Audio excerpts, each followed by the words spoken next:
What is up, guys? My name is Mark, And I'm Johnny. and this is Super Horror Talk. This is a video about Suicide Squad. We will be reviewing, spoiler warning, and we will be going over the post-credit scene. But this weekend has been the opening weekend for one of the most anticipated movies of the year, Suicide Squad by James Gunn. It's one of, All right. We know Spider-Man. We're still waiting for the damn trailer, all right? I think this trailer is more hype than this whole movie, actually, at this point. This trailer needs to come out soon. But we're talking about DC today, so let's get back onto that.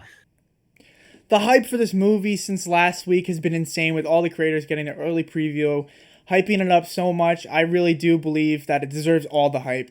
They knocked it out of the park with this one. Usually DC isn't very good with their movies, other than Dark Knight and Joker. But yeah, I thought this was definitely way better than the first one, and let's get right into it. So the opening scene of the movie is them rounding up the B team of the Suicide Squad, which we don't know yet until the first mission.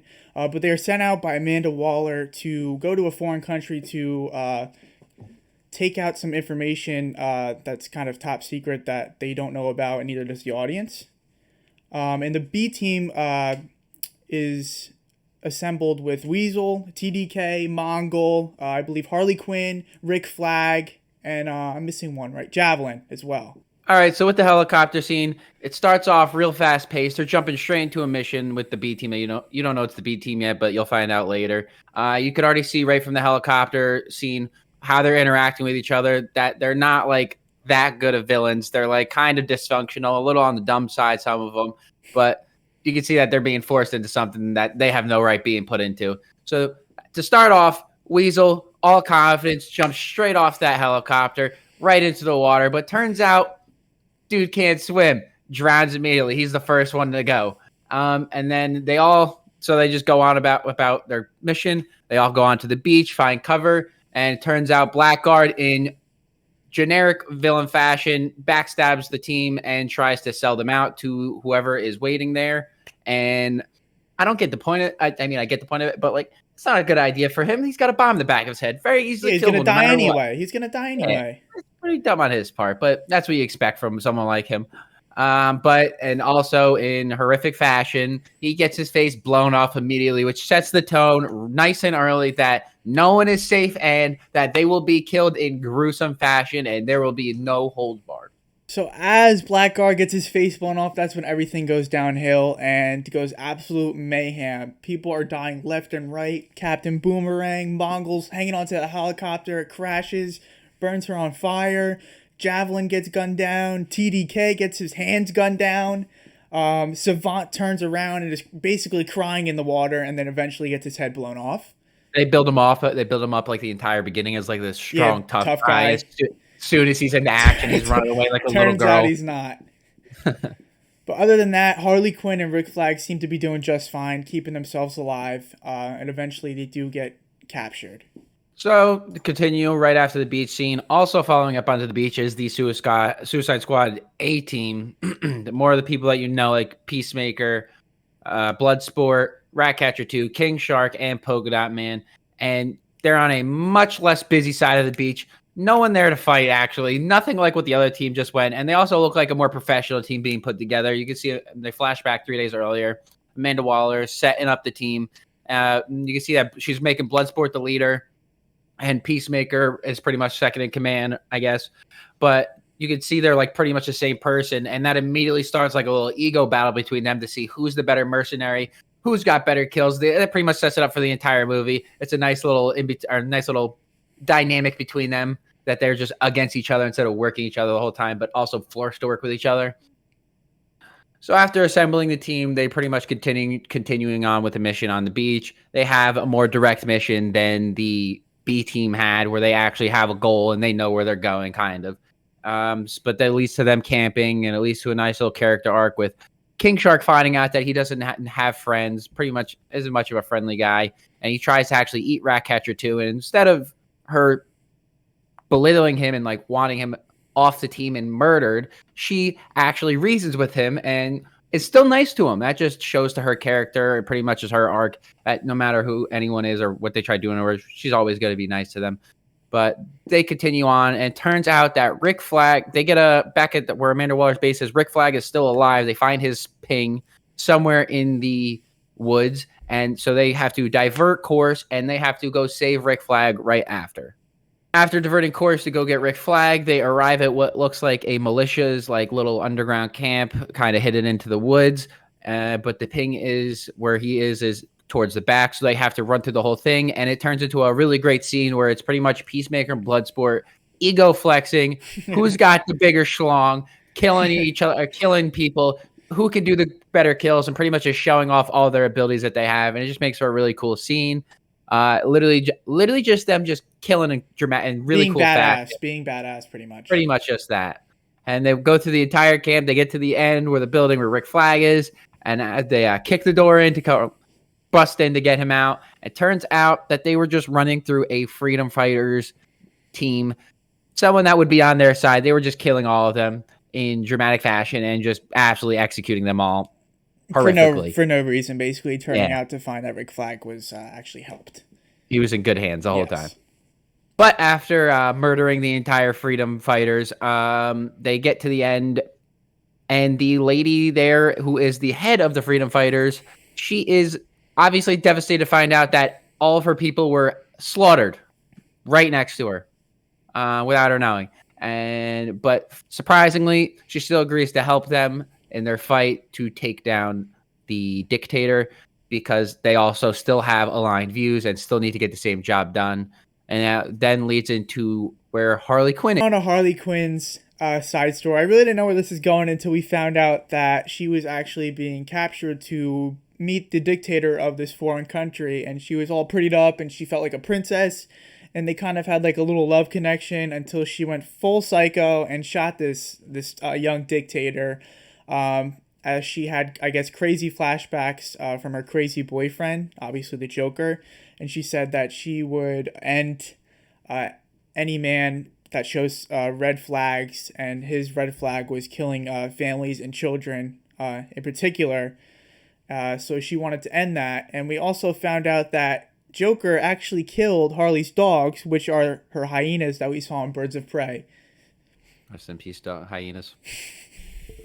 So it then flashes back over to the team, and they are capturing the Thinker over at this bar. And after they capture the Thinker, they find out that Harley Quinn has been captured nearby, and Rick Flag said he doesn't want to leave any teammates behind. So they went out to plan to break her out of the government building. But we find out that Harley actually did it all by herself.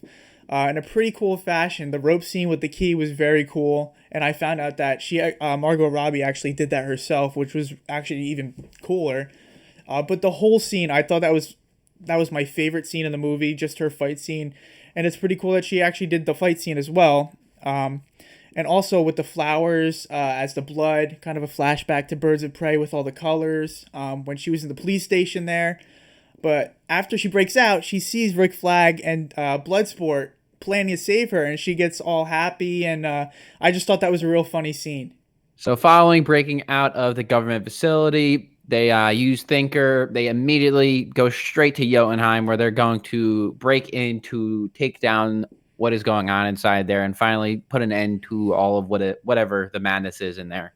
And as they're going in, great visuals start to happen. The white, they all get off the bus to a white backdrop rain scene, all rain coming in front with their silhouettes coming. It's just a beautiful looking visual. It's just James Gunn doing more of his little magic right there, and creates for another great scene where King Shark finally gets to show off. Like, he's been showing off, but he gets to do some more of his things where he grabs someone and just absolutely rips them in half. Literally holding up both pieces, and a nice lightning strike hits behind them, and it just looks like a beautiful shot. Right as they're about to keep on taking down this militia, they just keep on charging through right after, and they go straight into Jotunheim with bombs ready to take down this building.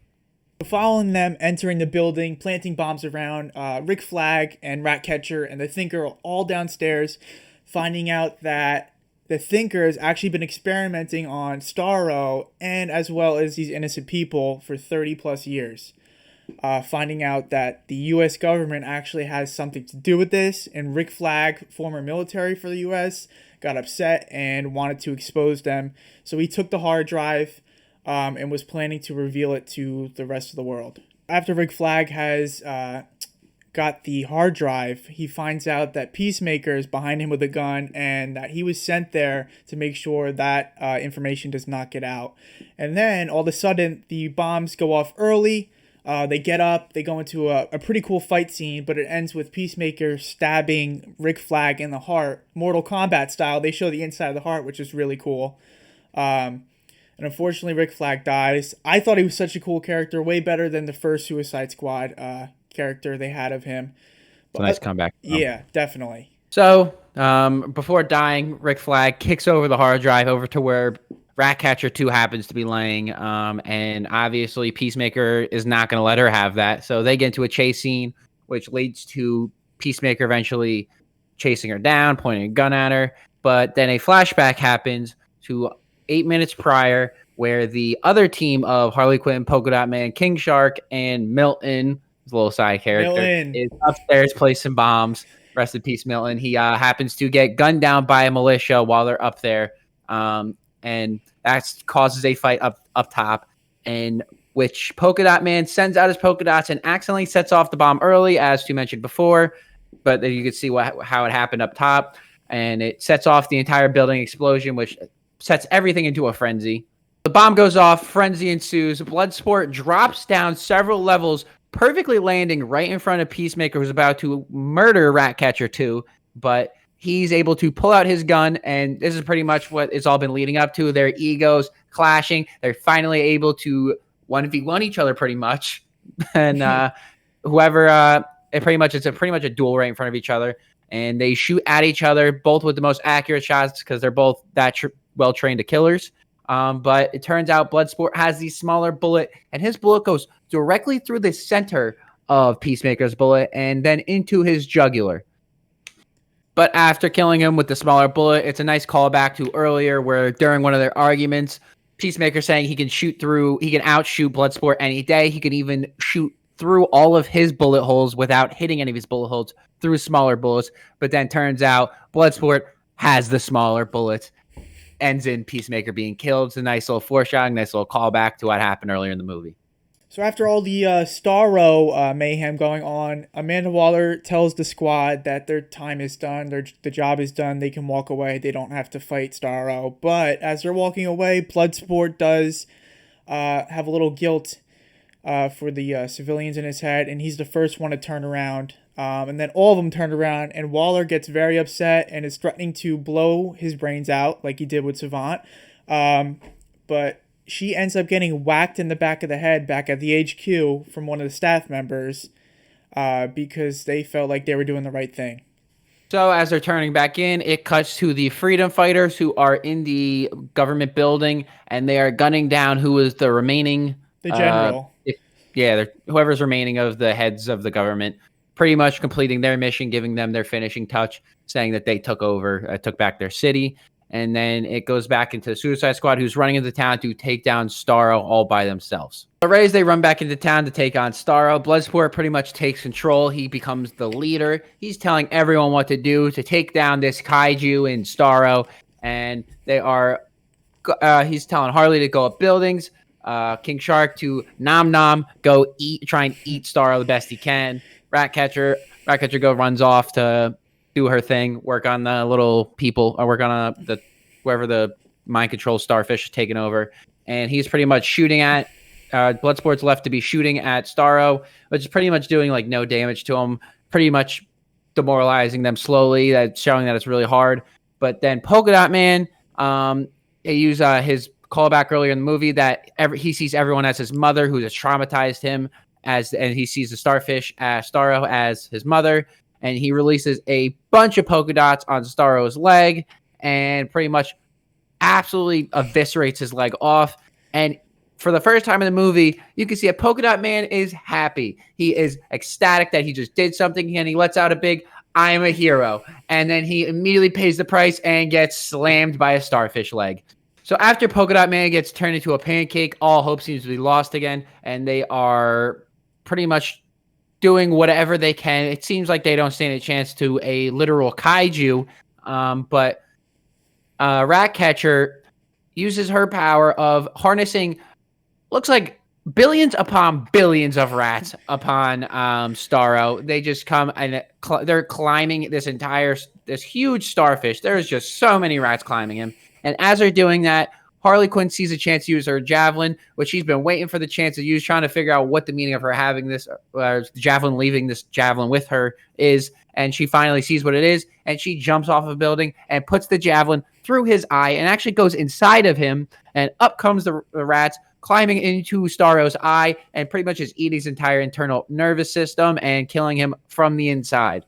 So as Starro is dying, he summons one of the humans he's taken over and says to one of the members, I forgot who it was. I think it was Bloodsport or Ratcatcher. Oh, yeah, it was the Bloodsport. Yeah, one of them. And he said, I was happy floating, staring at the stars, which is kind of like a callback to the show, how they got Starro. The U.S. captured him, and he's been tortured for so long. He just wanted to get some revenge on the people that hurt him. So after Starro dies, Bloodsport and Amanda Waller are talking, and Bloodsport blackmails Amanda Waller, saying he will upload the hard drive to the internet, exposing the U.S. government if she even threatens to kill any of them.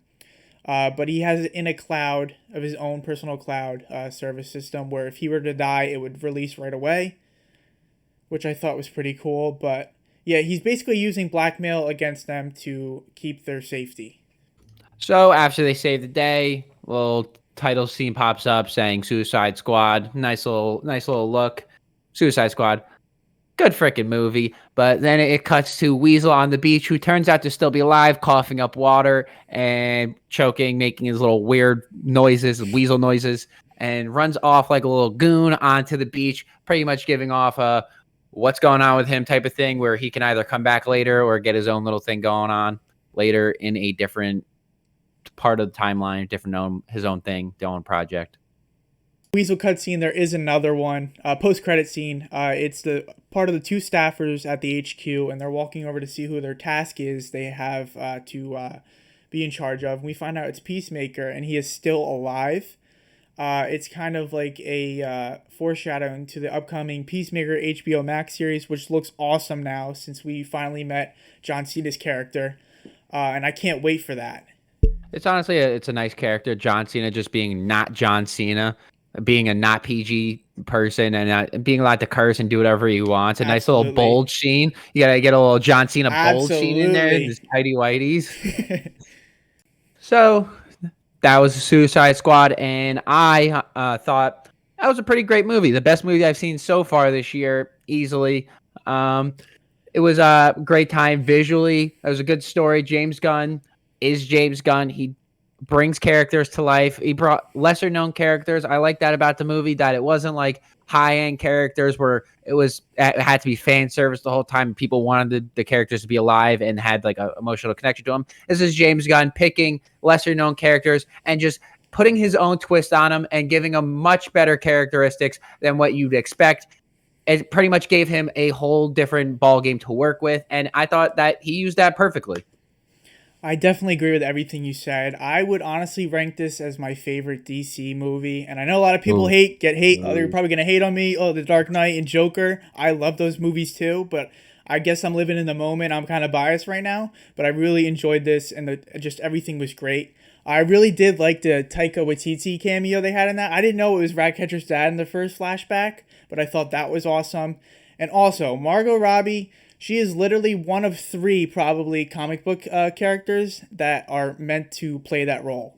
Born to play them. Definitely born to play that role. To wrap it up, that was our review on the Suicide Squad. Hope you guys enjoyed. This is also our first video, so cut us some slack if it's cringe or if it's a little bit of a mess. We also did record an entire one of this prior, much longer, much more in depth, and audio got messed up. So as you can see, we're still learning on how to do all of this. We messed up, but if you want, give us your thoughts down below. Tell us what you liked. Tell us what you didn't like. Tell us what you liked about us. Tell us what you didn't like about us. We're open to constructive criticism. Give us a like, a comment, a subscribe. We'd appreciate it. We're getting late to the game, but it's better late than never. We're doing our best out here. So don't forget to give us some love. Have a good rest of your day, everyone. Peace. Goodbye.